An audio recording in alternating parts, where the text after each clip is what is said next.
Alright, so we continue at number 21. Where I gave you a number line to write the fraction for the number line. And I see where some persons have the number line out of 10. The example we did in the book was out of 10. But if you look carefully, the highest number here is 7. Alright, so we have 1, 2, 3. 3 out of 7. And this one would be 1, 2, 3, 4. It's 4 out of 7. Remember, the denominator shows you the total amount of things that they have, that exist. Right?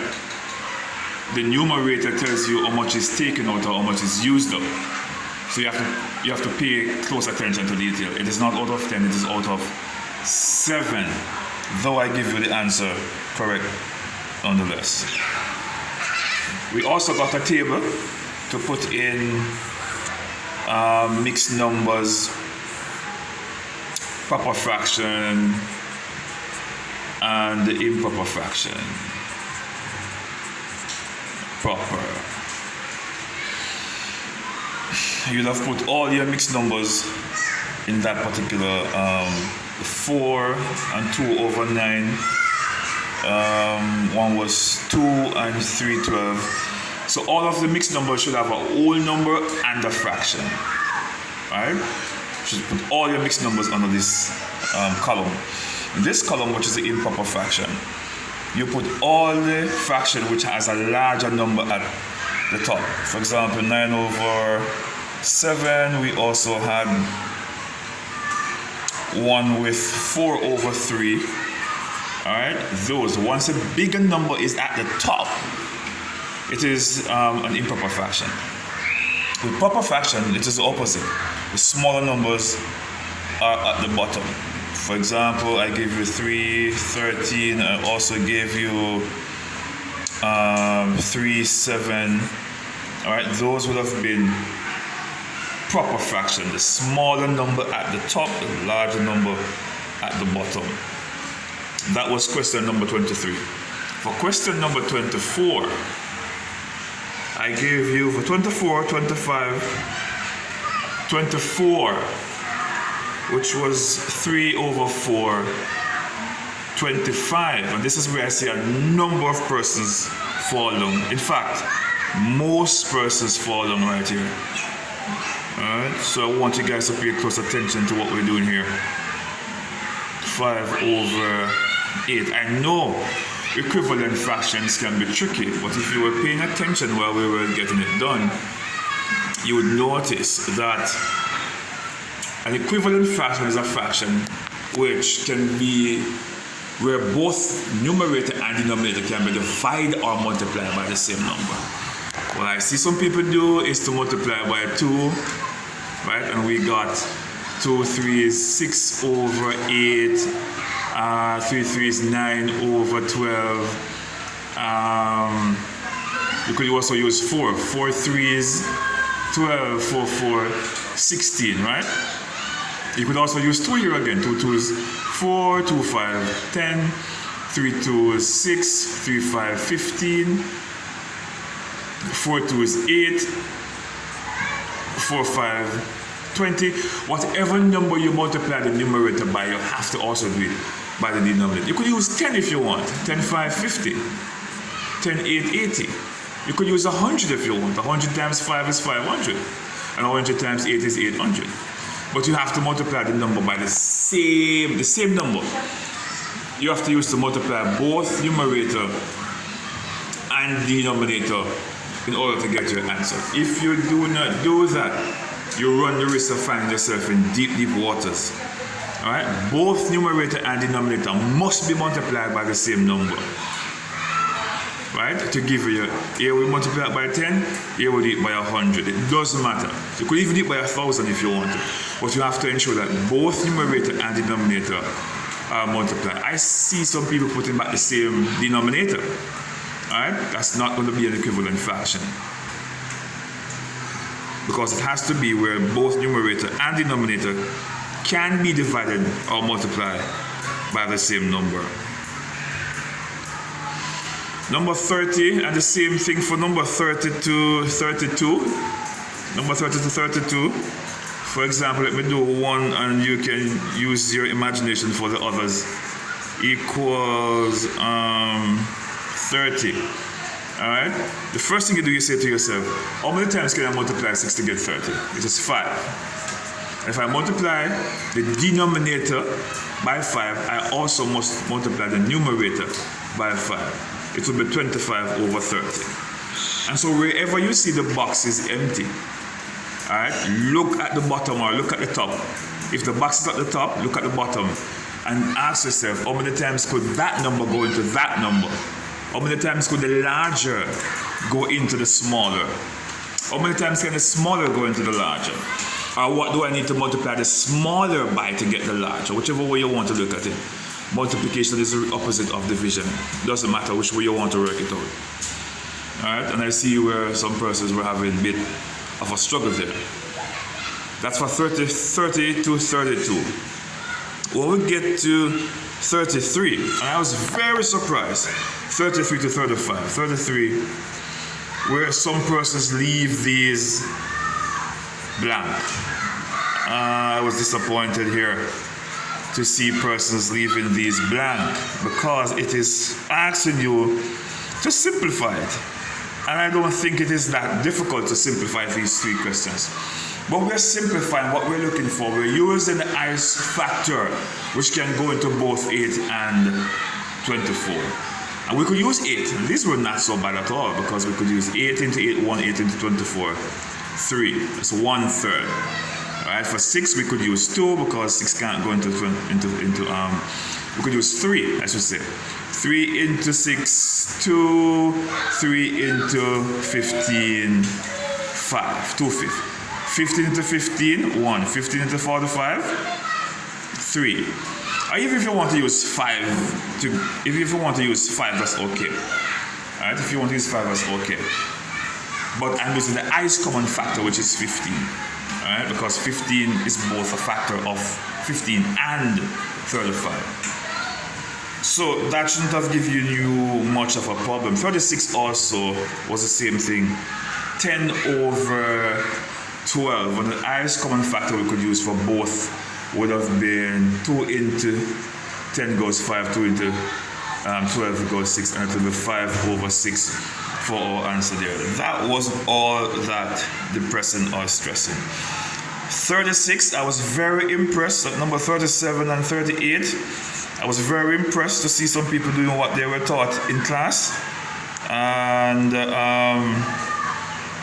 that was very impressive though. It's very impressive to see that being done. And a half and 1 over 6. Alright? What we could use, a common denominator for all of them. Alright, so we use 12. 3 can go into 12. 4 times 4 2s 8. Alright, 12 again. 4 can go into 12 3 times. 3 1 3.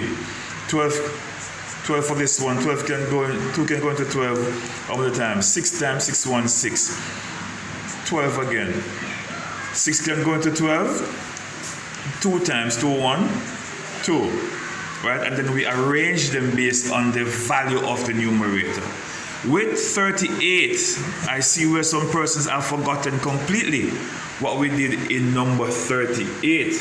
Because in 38, we have a quarter, we have 1/7, 1/9, and 1/3.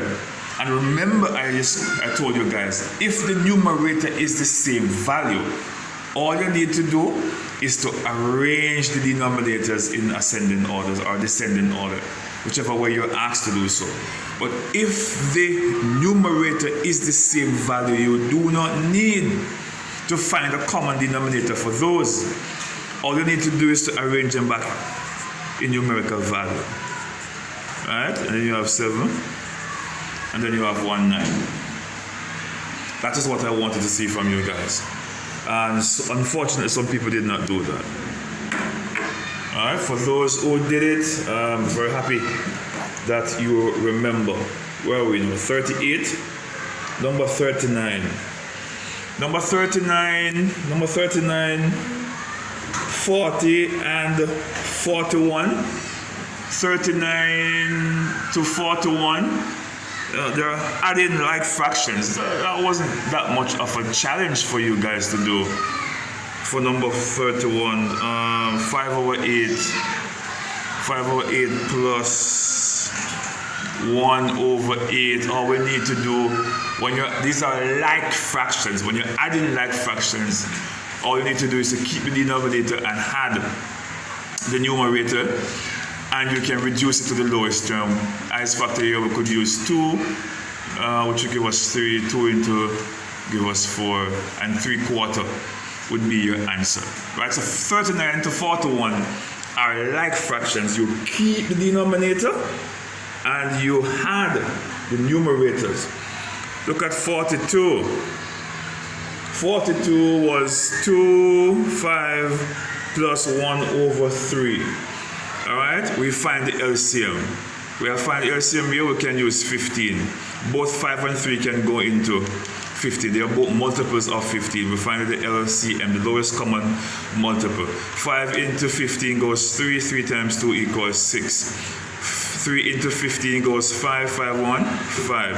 The answer is going to be 11 over 15. It can't be reduced. So we leave it just like that.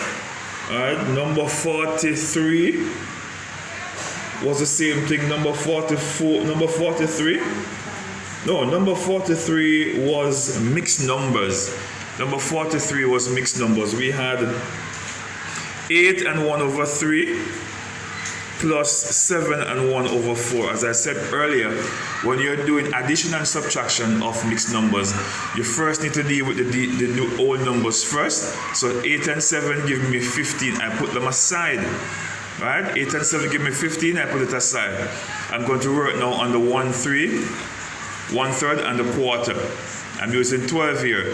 3 into 12, 4 ones, 4. 3 into 4 into 12, 3. 3 times 1, 3. I have 7 over 12. So my final answer is going to be 15 and 7 over 12.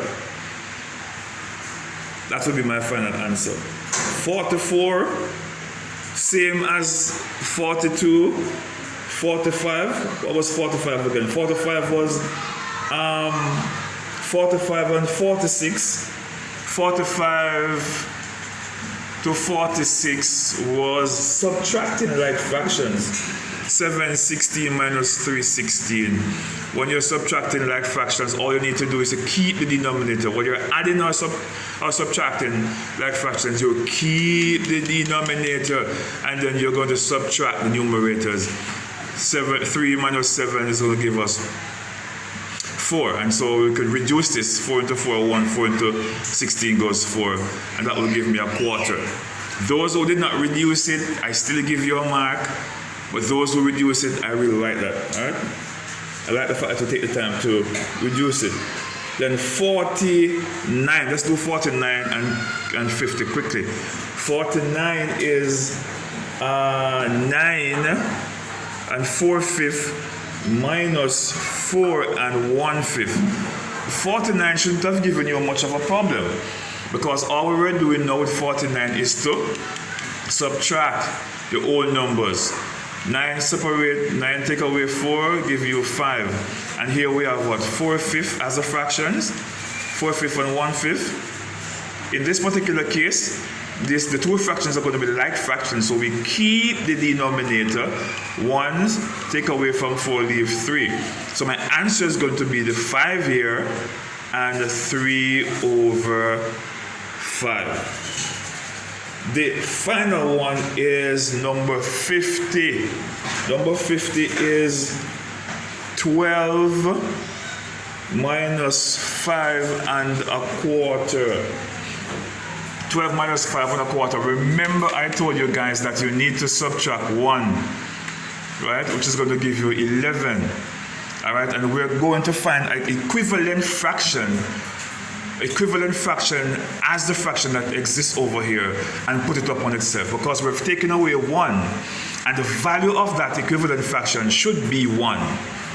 And the equivalent fraction, the like fraction I should say, the like fraction should be a like fraction of this fraction that is over here.